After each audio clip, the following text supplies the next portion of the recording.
Free Palestine or Free Iran? People around the world started saying Free Palestine.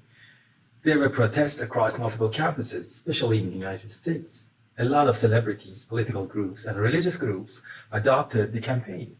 There were many rallies. Those who were vocal about Palestinians being bombed in Gaza were completely silent about Iranians being gunned down in Iran, despite the fact that the number of people killed in Iran just in a couple of days surpassed the number of Palestinians killed during 2 years of bombing. Why is that?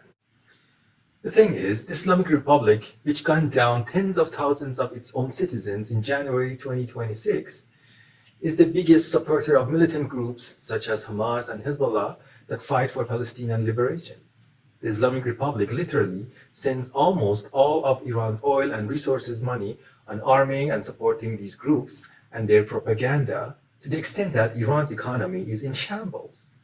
People are under extreme agony and duress, and any Iranian protest has been answered with bullets, torture, and massacre.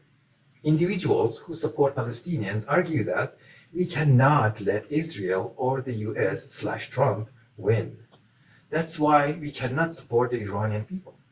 In other words, we need to take Iranians' money to be able to arm those militant groups. That means Palestinian supporters are okay with Iranian people being massacred, tortured, and raped, so their money can be taken and used for support and arm Hamas and Hezbollah, so they can fight for Palestinians. So, Palestinian supporters are trying to do the right thing by doing a bigger wrong.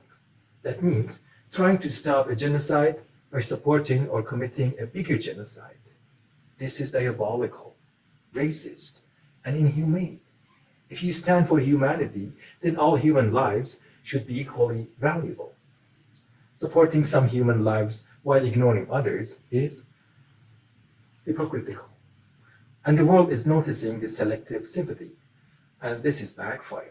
The world is slowly turning away from the Free Palestine movement.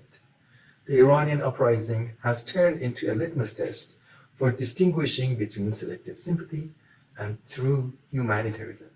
The same people who are pushing for Palestinian liberation while neglecting the Iranian uprising are harming their own cause and movement by going down the wrong path and siding with oppression and violence. But can't we say Free Iran and Free Palestine at the same time? Can't we care for Palestinians and Iranians at the same time? Sure we can, if we stay committed to basic universal ethics, humane values, and human rights.